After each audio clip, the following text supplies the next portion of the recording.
tout le monde! Aujourd'hui je vous retrouve pour une vidéo J'ai lu avec celle dont j'ai toujours rêvé, Jenna Fox pour toujours, 4 sœurs Enid et enfin le tome 3 de Neil, La colère de Neil. Je commence par celle dont j'ai toujours rêvé de Meredith Russo, publiée aux éditions Pocket Jeunesse, un livre qui vient de sortir et qui aborde un sujet très important. C'est l'histoire de Amanda qui arrive dans un nouveau lycée, qui commence une nouvelle vie et qui décide du coup de se refaire de nouvelles relations et elle va rencontrer Grant et ça va un peu remettre toutes ses convictions en question parce que Amanda, elle aimerait beaucoup avouer à Grant son plus grand secret, c'est que avant d'arriver dans ce lycée, elle s'appelait Andrew et elle était un garçon. Un très beau livre qui aborde le sujet du transgenre avec beaucoup de justesse et beaucoup d'émotions aussi, et j'ai trouvé que c'était une histoire très belle. La plume de l'auteur est très simple mais elle nous permet justement de vivre l'histoire comme si on y était et de nous attacher énormément aux personnages, ce qui fait que tout ce qui leur arrive va vraiment nous toucher en plein cœur. Amanda est une femme à laquelle on a des facilités à s'identifier justement grâce au style de l'auteur, bien que nous n'ayons pas forcément vécu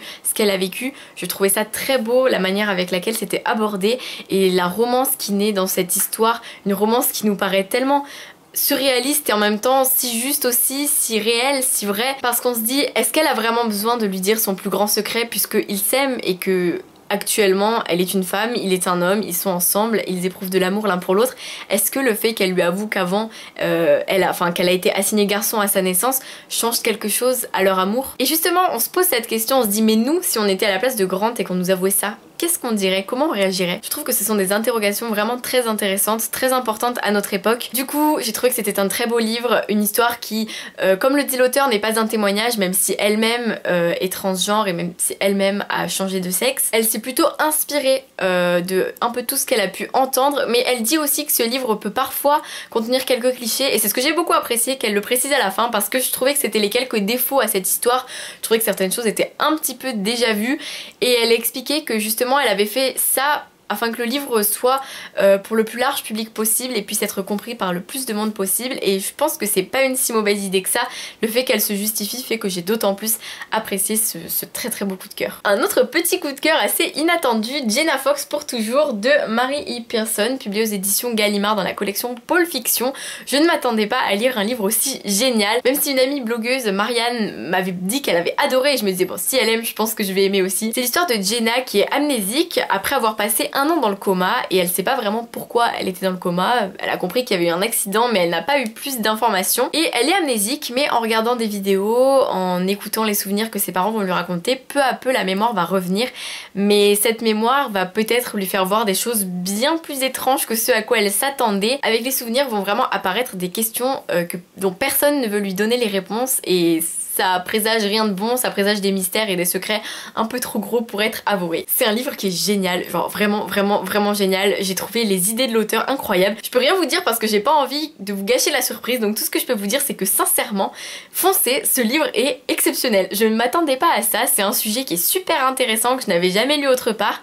C'est une histoire qui est super bien faite, c'est un peu de la science-fiction, du fantastique on va dire, mais je saurais pas trop comment l'expliquer, mais c'est génial, c'est super addictif, c'est super bien fait, l'auteur a des idées géniales, c'est très bien écrit, je trouve même que c'est parfois poétique et j'ai beaucoup aimé ces petits effets justement qui font que l'histoire est d'autant plus agréable à lire, et tout ce que je peux vous dire c'est lisez-le, c'est génial. Si le résumé vous tente, mais n'hésitez pas, et même s'il vous tente pas, n'hésitez pas parce que ça parle pas que de ce que le résumé dit.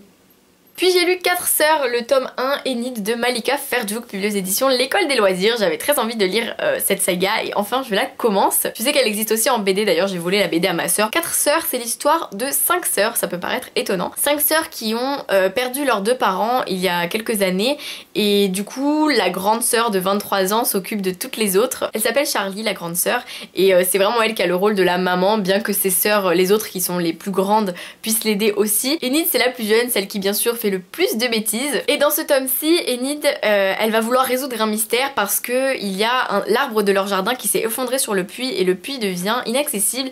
Mais depuis ce moment, il y a des bruits très étranges, des bruits qui font penser à des fantômes. Et Enid, elle veut voir d'où ça vient et elle veut aussi voir si sa petite chauve-souris et son autre animal préféré ne sont pas tombés dans le puits et ne sont pas coincés à l'intérieur. Bien qu'on suive Enid, on suit aussi les autres sœurs, et j'ai trouvé ce petit livre très touchant justement sur toute cette petite fratrie qui vit malgré elles sans leurs parents, et c'était quand même très touchant aussi par moments parce que chaque personnage est souvent rattrapé soudainement par les émotions et l'auteur du coup nous offre des personnages très justes, très beaux et des personnages qui sont parfois très agaçantes et parfois très amusantes et justement j'aime que ça varie parce qu'on voit qu'il y a vraiment de tous les genres et j'ai hâte de lire la BD pour replonger dans l'histoire parce que je l'ai commencé et je vois bien que ça ressemble beaucoup à l'histoire et puis pour visualiser un peu tout ça de manière différente. Et enfin j'ai lu Nil, le tome 3, le dernier tome de la trilogie de Lynn Matson, les éditions Pocket Jeunesse. Le résumé du tome 1, c'est l'histoire du Nil où des adolescents arrivent comme par magie malheureusement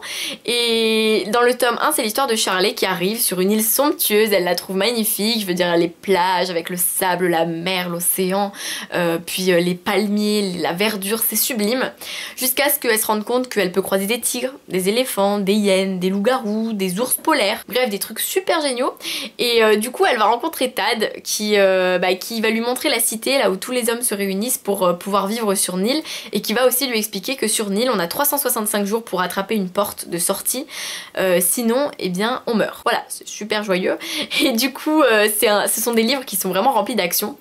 Petite vidéo sur la trilogie d'ailleurs, je vous mets le lien en barre d'infos. Et ce troisième tome est juste fabuleux. Je ne vous en dis pas trop pour pas que du coup ça vous spoile l'histoire. Mais c'est vraiment un tome qui est beaucoup plus sur les mystères de l'île, beaucoup plus sur comment résoudre, comment empêcher cette île de faire le mal, d'amener des adolescents et de les tuer une fois qu'ils sont sur l'île. C'est quand même quelque chose d'assez bien quoi, de pouvoir résoudre ce mystère. Et c'est vraiment un tome qui est plein de recherches, plein de découvertes, plein d'intelligence aussi parce que les personnages font preuve de beaucoup de réflexion et je trouvais ça génial parce qu'on suivait tout ça et nous aussi on se dit bon est-ce que ça serait ça, je ne sais pas. C'est toujours autant plein d'actions, on a toujours le cœur qui bat à 1000 à l'heure à peu près pendant tout le livre et c'est ce que je trouve génial et les personnages sont tellement attachants, tellement touchants.